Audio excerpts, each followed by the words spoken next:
Sadio l'a dit au sortir justement de la victoire lors de la dernière CAN que son rêve actuellement c'est de remporter la Coupe du Monde. Mais c'est bien de rêver, mais lui vous savez il a quelque chose d'extraordinaire c'est ce garçon-là.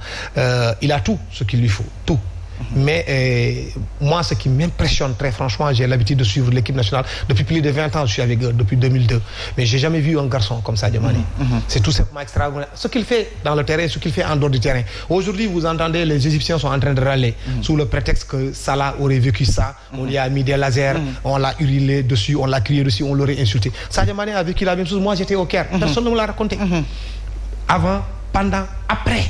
Il a été hué, il a été conspué, on lui a mis des lasers. Nous, de la presse sportive, on était dans les gradins et pour la première fois, on nous a mis avec des supporters qui étaient venus avec leurs propres enfants qui avaient 12-13 ans. Ils avaient des vuvuzelas. Ils nous ont sifflé dessus pendant 90 minutes. Personne n'a pipé mot. Et moi, ce qui m'a impressionné, c'est que Sadio est resté zen jusqu'à l'aéroport même. Il a accepté de faire des selfies avec des supporters qui étaient venus le pourchasser jusqu'à l'aéroport. Et il aurait dû dire, pourtant, vous n'avez pas été gentil avec moi, vous n'avez pas été fair play. Vous m'avez conspié, vous m'avez fait ceci ou cela. Mais il est resté zen, il est resté dans la sportivité. C'est là qu'on attend un grand joueur, surtout de sa trempe. Le contraire de tout ce qu'on entend aujourd'hui. Quel est le joueur qui n'a pas été insulté au monde? Ça n'existe pas, que ce soit aux États-Unis, en France. Partout, on le voit. Il ne faudrait pas que les gens soient des mauvais perdants. Ils ont joué, ils ont perdu. L'hymne national qu'on piétine. Combien de fois on a vu ici les pays maghrébins et l'Égypte conspier, hurler, piétiner les hymnes nationaux de tous les pays du monde. En 2004, je me souviens. En Tunisie, il n'y a pas une seule hymne national qui n'a pas été conspié. Je me souviens encore une fois, j'avais même écrit un article à l'époque, parce qu'il y avait un match Guinée-Tunisie. L'équipe nationale d'Issili avait été, au moment où on entonnait l'hymne national, ils ont tous conspié. Et Titi Camara, qui était encore en activité, quand on a commencé à chanter l'hymne national de la Tunisie, qu'est-ce qu'il a fait? Il est sorti d'Iran. Parce que quand il ne me respecte pas, je ne te respecte pas. Et cela a été le cas également en demi-finale en 2006 au Caire. Exactement, ça a été toujours comme ça. Ça a été toujours. Aujourd'hui, moi je ne suis pas en train de dire qu'on applique la loi du talion.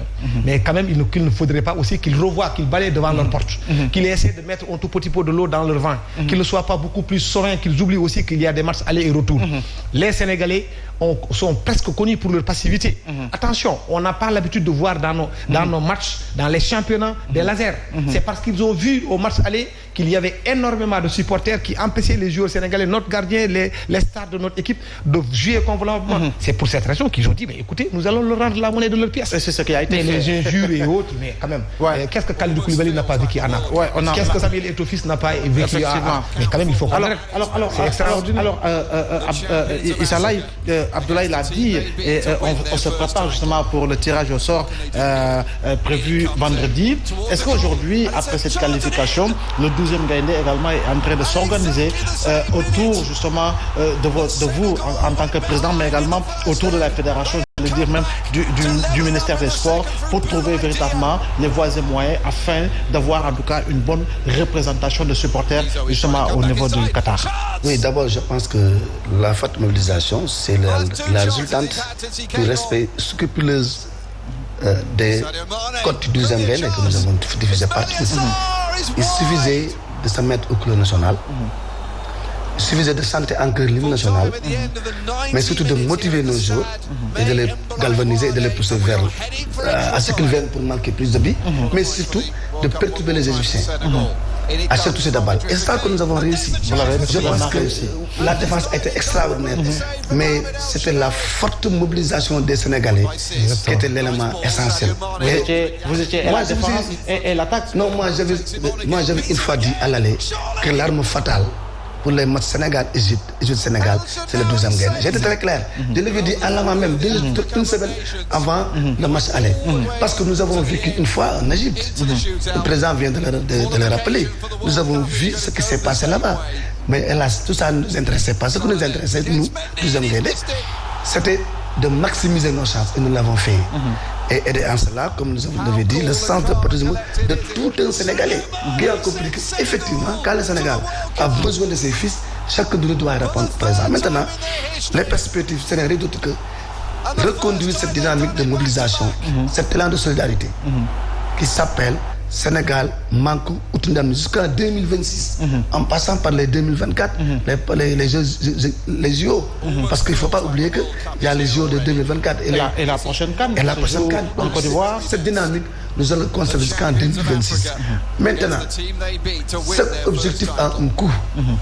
L'État du Sénégal a fini de maîtriser la logistique en quantité et en qualité pour mettre l'équipe dans l'excellente commission de préparation et de participation. L'ANPS, c'est un élément extrêmement important du système, ou bien même je dis, de l'écosystème du football sénégalais. Il n'est jamais pensable, encore une fois, de ne pas mettre à l'aise le 12e gain. Ce serait la plus grosse erreur que l'État aurait commise. Nous l'avons dit, nous l'avons fait.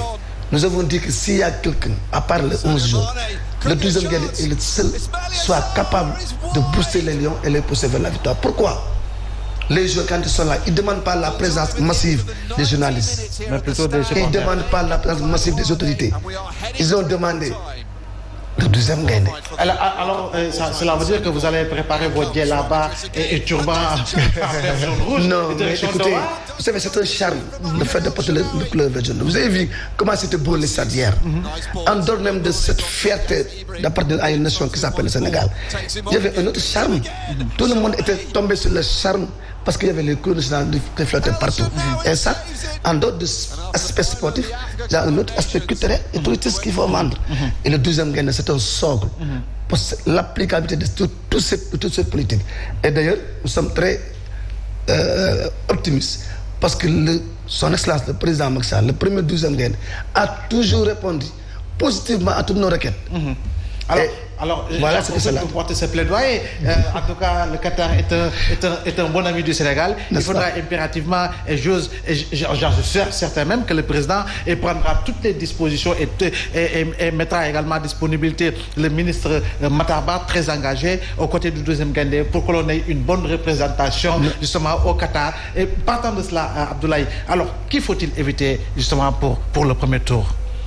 Par rapport justement à la Coupe du Monde, quelle équipe faudra-t-il éviter selon vous? Bon, écoutez, c'est aujourd'hui très difficile. Moi, je n'aurais pas aimé tomber sur la France, par exemple, qui est un véritable épouvantail. C'est une grande sélection. Le Brésil, quand il joue contre eux, ce n'est pas toujours facile.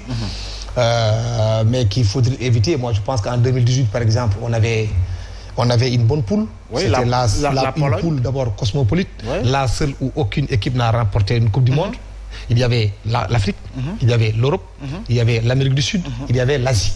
C'était la poule la plus cosmopolite. Il y avait 4 continents. Et aucune de ces 4 équipes n'a eu à remporter un trophée continental. C'était jouable. Et pourtant, nous sommes restés au premier tour. En 2002, il y avait la France, championne du monde, qui débarquait avec Zinedine Zidane, meilleur joueur du monde, qui avait 4 meilleurs attaquants des championnats de France, des championnats d'Angleterre, des championnats d'Italie et des championnats d'Espagne. Ils sont rentrés sans marquer le moindre but. Donc ça n'a absolument rien à voir. L'essentiel, c'est de préparer. Il ne pas, pour le moment, essayer de faire une fixette sur tel adversaire ou tel autre adversaire. Tout est jouable. Et mieux encore, moi je pense que les Africains n'ont plus aujourd'hui à se faire un complexe. Regardez parmi les 5 mêmes équipes qualifiées. Les 4 sont dirigées par des nationaux. C'est extrêmement important. Il faut, à un certain moment donné, quand même, il n'y a pas de compétence.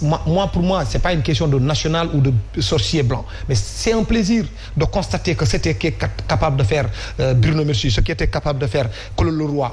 Aliou Cissé l'a fait mieux, mais ça me fait plaisir.